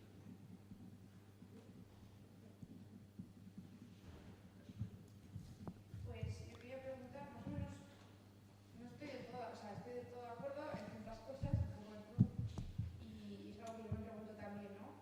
¿Qué mejoras sociales va a dar un gobierno de Puigdemont, no sé, de la derecha catalana a su pueblo? Porque sí que hay 2 millones de personas movilizadas, pero hay 2 millones de personas movilizadas, entre ellas gente de derecha, gente de Opus, y esto yo lo sé. Entonces, si mañana es independiente Cataluña, pero le sigue gobernando la derecha, ¿no? ¿Cuál es el sentido? A lo mejor me lo he preguntado fácil, pero... No sé. Si no hay más, tengo yo una. Tira. Sobre el papel de los líderes, vuelvo un poco a la Revolución Rusa, pero lo uno a la Revolución Catalana, sobre el papel de los líderes en la Revolución. Cuando he leído sobre la Revolución Rusa, el libro de John Reed, cuando te he oído otras veces, cuando he leído otras cosas, siempre ha habido una cosa que me ha sorprendido mucho, y es ver cómo las masas desbordaron a todos los partidos políticos, incluso a los más revolucionarios. O sea, el partido bolchevique, que podía ser la punta de lanza más revolucionaria, se vio sobrepasado por la energía que tenían las masas y por cómo empujaron todo el movimiento entre las masas. Sin embargo, hubo unos líderes políticos que supieron leer lo que las masas pedían y se pusieron al frente de la revolución para dar una dirección política, y hubo otros movimientos políticos que no lo hicieron. Y me da la sensación, lo has insinuado antes, pero que con lo de Cataluña puede pasar algo similar. Puede ocurrir que la masa en Cataluña se está levantando, es una revolución o una cuasi revolución popular, efectivamente, y hay partidos políticos que les están siguiendo, y yo sí voy a dar nombres, la CUP, por ejemplo, desde el principio, y está en su sitio, la CUP, otros que sorprendentemente, para mí, les están siguiendo también, que son Junts pel Sí y la cuadrilla de Puigdemont. No me esperaba esto, yo pensaba que iban a traicionar al pueblo, como lo han hecho tantas y tantas veces, pero sin embargo lo están siguiendo también, y sin embargo veo otras fuerzas en Cataluña que están siendo muy dubitativas y que es probable que paguen como les pasó a las fuerzas políticas que no supieron leer lo que las masas socialistas querían. Ya. Bueno, vamos a ver, interesantísimo, pero es difícil. ¿Ahora se oye bien? Es difícil contestar rápido. Lo de Kronstadt merecería una discusión larga, porque no es nada sencillo. A mí es uno de los temas que me ha obsesionado siempre, y he procurado buscar opiniones dispares dentro de un arco en el que yo me muevo, que podría llegar hasta Víctor Serge, que no sé si lo conocéis, pero es un autor que merece la pena leer. Tiene sobre todo 2 libros, El año 1 de la Revolución Rusa y su autobiografía, Memorias de un revolucionario, donde aborda el tema de Kronstadt. Lo abordan todos los historiadores, Pierre Bruet, el propio Trotsky, en fin, Eduard Haletkar. Y es nada sencillo, porque los bolcheviques también se dividieron sobre este tema, y es algo que pasa siempre en la sociedad. Tú puedes hacer una cosa porque piensas que no te queda más remedio, pero muchos de tus seguidores piensan que hay que hacerlo porque es maravilloso hacerlo. No sé si me explico. Los dirigentes bolcheviques que tomaron la decisión de acabar con la rebelión de Kronstadt la tomaron muy a su pesar, llegando a una conclusión, y es que si mantenían lo de Kronstadt, y además había hasta un factor climatológico, que era el deshielo. Sí, porque Kronstadt quedaba aislada si se producía el deshielo, es decir, había un margen para un asalto a la fortaleza, y si no se utilizaba ese margen, el tema se prolongaba de una manera mucho más larga. En el margen que tuvieron, intentaron hasta la mediación de anarquistas norteamericanos, no recuerdo ahora los nombres, son muy conocidos, una pareja, para que No, era una pareja de anarquistas norteamericanos, ya os lo buscaré si queréis, pero es que mi cabeza ya no da para tanto. Se intentó una mediación, se fue allí, se habló con ellos, o sea, se hizo absolutamente... Sí, efectivamente. O sea que se intentó de todo. Hay explicaciones. El cambio de la composición de la guarnición de Kronstadt no es la guarnición de la revolución. Quedan algunos elementos, la mayoría de ellos ya no están allí. O han muerto en la guerra civil o están desplazados precisamente dirigiendo la lucha. Pero además de ese cambio en la composición, hay un factor de cambio en la psicología. Es decir, la guarnición de Kronstadt, efectivamente, como tú has dicho y lo comparto, era la punta de lanza de la revolución bolchevique en octubre. Sin embargo, en ese momento, por lo que más influido está, es por la miseria que está padeciendo el campesinado y también en las ciudades. Y empieza a surgir la duda de echar la culpa al gobierno de los soviets de lo que está pasando. Y además no pasa solo en Kronstadt, está pasando en toda una serie de sitios, y el sitio más significativo es Kronstadt. Y los bolcheviques toman la decisión, después de fracasar todas las negociaciones, de asaltar Kronstadt y derrotarlos. Es un capítulo, desde luego, del que no sentirse orgulloso para cualquiera que simpatice, como es mi caso, desde luego, con la revolución. Sí. Pero bueno, un error difícil de evitar en ese momento, pero él porque piensa que ha habido un error previo en la negociación, en dejar que el tema llegue hasta ese punto. O sea, quiero decir que da para discutir mucho, porque él lo que considera es que no había que haber dejado que llegara a ese punto al que se llegó. Pero bueno, es una revolución, no es una merienda campestre. Eso también hay que tenerlo en cuenta. Ojo, sobre una revolución además en esas condiciones de guerra civil, de asedio, de diferencias, en fin. Hay muchos puntos, pero insisto, no pretendo dejar cerrado ese tema, pero es un tema abierto que interesaría discutir y tampoco me gusta, o sea, decir en 2 minutos, pues pasó tal cosa. Yo también pienso que hay que hilar fino para describir lo que pasó en Kronstadt. Kronstadt es un síntoma, sobre todo, y lo que he dicho antes, no es una casualidad que la nueva política económica se esté decidiendo en ese momento. O sea, cuando pasa lo de Kronstadt se está discutiendo el aplicar la NEP y Kronstadt demuestra que se debía haber aplicado antes la NEP. Porque eso sí que es una discusión más larga. Yo creo que era inevitable aplicarla porque lo que hay es una administración de guerra, es un reparto de la miseria y la NEP lo que intenta es estimular la producción y de hecho lo consigue. Pero las implicaciones que tiene es otra cosa. Vamos a ver, lo de Cataluña, ya que se ha planteado, digo, por contestar a todo, si queréis volvemos a lo de Kronstadt, pero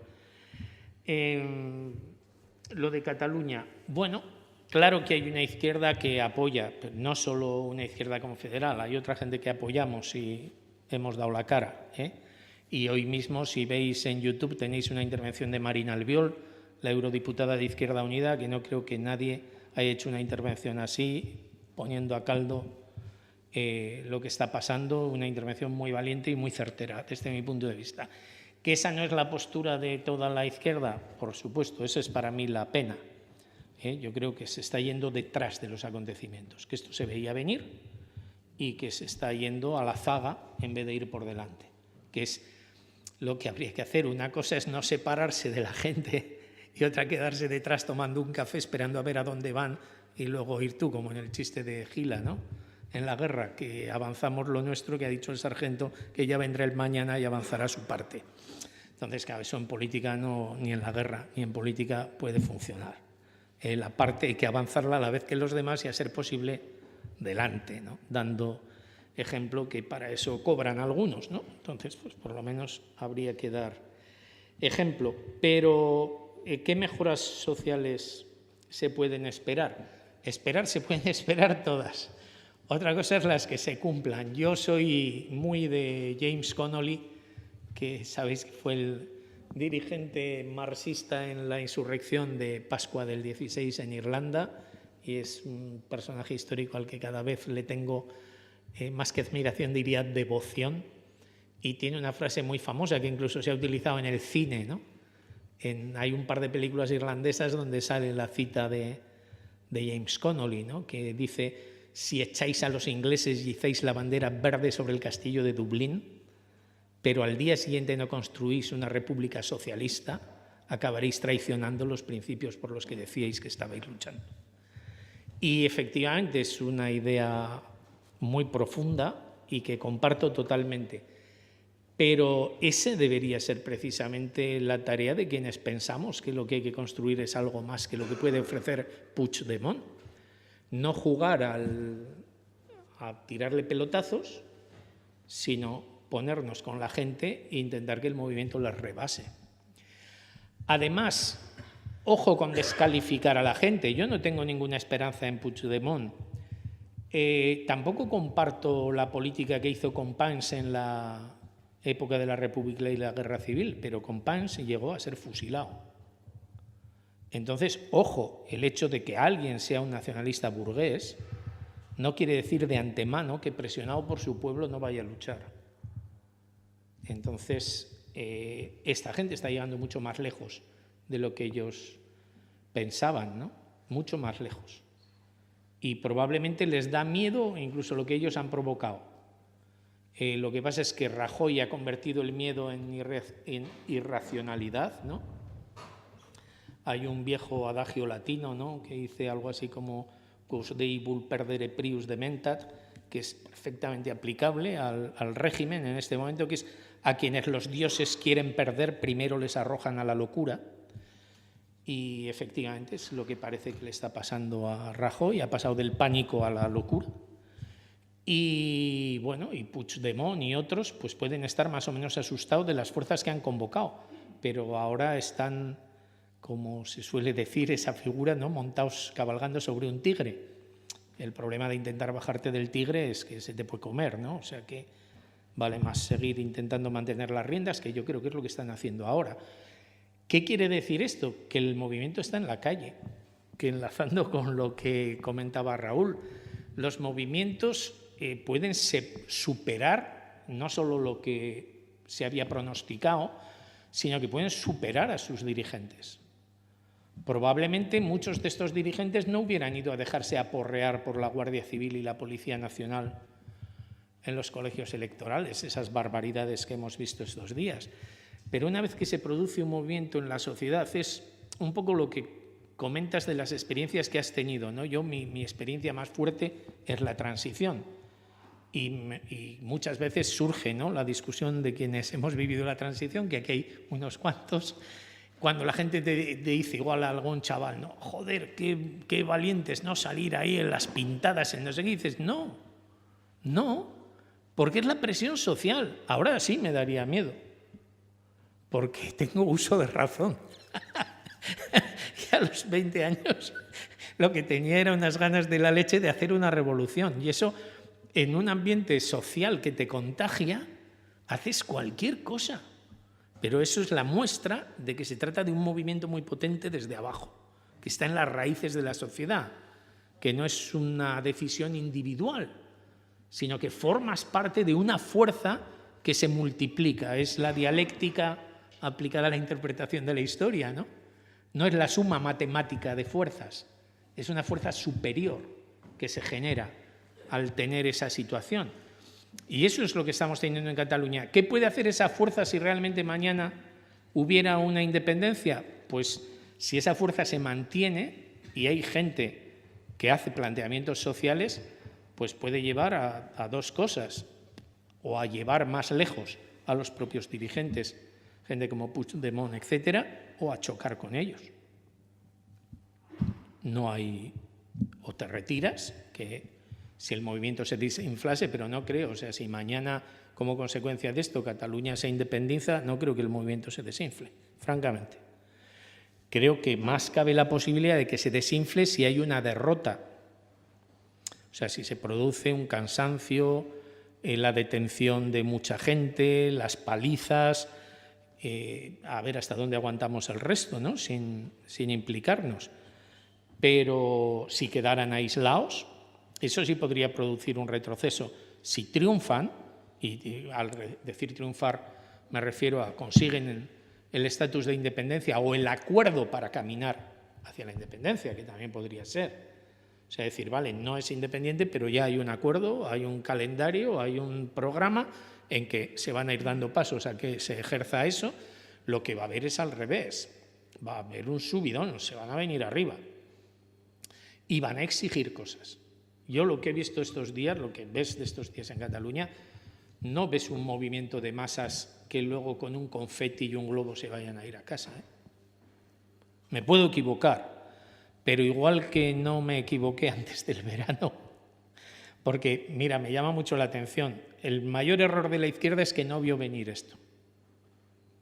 Cuando tuvimos discusiones antes del verano, la mayor parte de los dirigentes de izquierdas, por lo menos los que a mí me tocan más cerca, de Unidos Podemos, pensaban que no iba a pasar nada, que habría un acuerdo entre claro, como el análisis era que era un enfrentamiento entre la burguesía española y la burguesía catalana para repartirse el pastel, pues la conclusión lógica es llegarán a un nuevo acuerdo de reparto del pastel. Pero quienes les decíamos no es un tema de reparto de pastel, es un tema de frustración brutal de la población, que ha visto aquí su esperanza. Es como cuando dejas de creer en Dios, ¿sabes? Pero lo pasas muy mal o te están inflando a hostias, miras hacia el cielo buscando un ser superior, porque tu mente no soporta la soledad y el aislamiento y necesitas algo, ¿no? Luego se te pasa. Normalmente, pues en gran medida el pueblo catalán ha encontrado esa iluminación en el firmamento, que es la independencia, y ha hecho de la independencia un estandarte. ¿Que luego la independencia por sí misma no sirve? Por supuesto. Pero claro, que todo depende en qué contexto histórico se da. En este contexto, un triunfo del movimiento que se está dando en Cataluña, en mi opinión, llevaría a ir mucho más lejos de lo que sus dirigentes pretenden, sus dirigentes actuales, porque en el movimiento pueden surgir nuevos dirigentes que tengan un apoyo de lo que está haciendo la gente, o pueden surgir, en vez de como ahora, que todos siguen a la Generalitat y a lo que diga el gobierno, pueden organizarse en los barrios y en las fábricas. Eso sería un cambio cualitativo. Es decir, si hubiera una fuerza política en la que yo pudiera influir, que tuviera o si yo discuto con los compañeros de UIA en Cataluña, para mí el punto de vista en este momento es que la organización tiene que pasar a depender de la gente, no de la Generalitat. Ese sería el cambio cualitativo para garantizar un futuro en cualquier caso, ¿no? Pero ese es, no sé si con esto también abordo lo que decías tú. Muy bien. Pues son y 41, nos daría tiempo a una pregunta más. Si alguien se ha quedado con algo pendiente. Yo veo que analiza siempre que el pueblo, a los gobernantes, que es muy probable que los gobernantes no, como has dicho, estén montados en el tigre, partiendo de la base de que el pueblo quiere realmente unas mejoras sociales que impliquen cambio del sistema. Y eso es lo que yo no tengo tan claro. Yo no tengo tanta experiencia como tú, ni tú, la mayoría de aquí, pero yo cada vez que me he ilusionado me han dado una hostia. O sea, cada vez que parecía que iba a cambiar algo, no ha cambiado nada. Cada vez que parece, joder, esta vez sí, esta vez no. Y yo no estoy viendo a los catalanes, o al menos a algunos catalanes, hablando en términos prácticamente xenófobos, los andaluces un poco agua, los SEPER, que es España nos roba. Hace poco vi un cartel que sacaron copiando la ingeniería de Roma nos roba, me parece que era un partido de ultraderecha de Italia. Sí. Entonces, yo veo que es verdad que hay una frustración, es verdad que se les lleva mucho tiempo estándose, pues se les con el estatut, se les ha tratado algunas veces, se les ha despreciado. Pero tampoco veo que, o no tengo la certeza de que el pueblo que empuja todo esto tenga verdadero interés en derribar el sistema. O sea, el sistema de mayúsculas, sí que obviamente quieren derribar el sistema estatal, el sistema de organización estatal, quieren ser un país propio, una nación propia, pero una vez sea una nación propia, yo no tengo tan claro que quieran llegar más allá. Y desde luego no conozco a todos los catalanes y he estado allí en estos días para hablar con ellos sobre lo que piensan, pero sí durante muchos años me ha llevado esa sensación de que, joder, que hay de lo mismo. No sé si... Sí, me parece interesantísimo. Vamos a ver, no hay ninguna sociedad homogénea. Eso no existe. O sea, eso no sé si en alguna película o porque además la sociedad está dividida en clases, pero ni siquiera las clases son homogéneas. Si las clases fuesen homogéneas, hace mucho que habríamos hecho la revolución socialista aquí. Por ejemplo, la hubiéramos hecho en la transición. El problema es que cada uno asimila la experiencia histórica a través de su propia experiencia personal, de las ideas que ha asimilado en el periodo anterior y de lo que dicen las personas en las que tú depositas tu confianza. Más lo que dice el cura de tu pueblo, lo que has hablado con tu madre, lo que te contó una vez tu tío. O sea, hay tantos factores que influyen que los momentos de acuerdo en un punto en la sociedad son la excepción. Pero la excepción muy excepcional. Por eso lo que estamos viviendo en Cataluña es muy excepcional. igual que fue muy excepcional la Revolución Rusa. O sea, no lo pongo al mismo nivel, pero eso son cosas excepcionales. ¿Qué es lo que da ese carácter común en Cataluña? La ilusión en que como pueblo pueden mejorar su vida respecto al Estado español. Solo eso. ¿Quiere decir que todos los que piensan eso piensan lo mismo sobre todo lo demás? Ni de coña. Luego hay cantidad de gente, cantidad de tendencias políticas, cantidad de niveles distintos de conciencia. Hay gente que nos ama, o sea, yo no he recibido tantos mensajes desde Cataluña en mi vida jamás como los que estoy recibiendo ahora por haber participado en el mitin prohibido del 17 en Madrid. Gente que me escribe, gente que no conozco y me manda mensajes a través de Facebook o de Twitter para darme las gracias, fíjate tú, para darme las gracias porque he defendido mis propios derechos, en realidad. Pero eso quiere decir que hay una muestra no solo de aislamiento, sino de solidaridad y de búsqueda de una red común. O sea, si le diéramos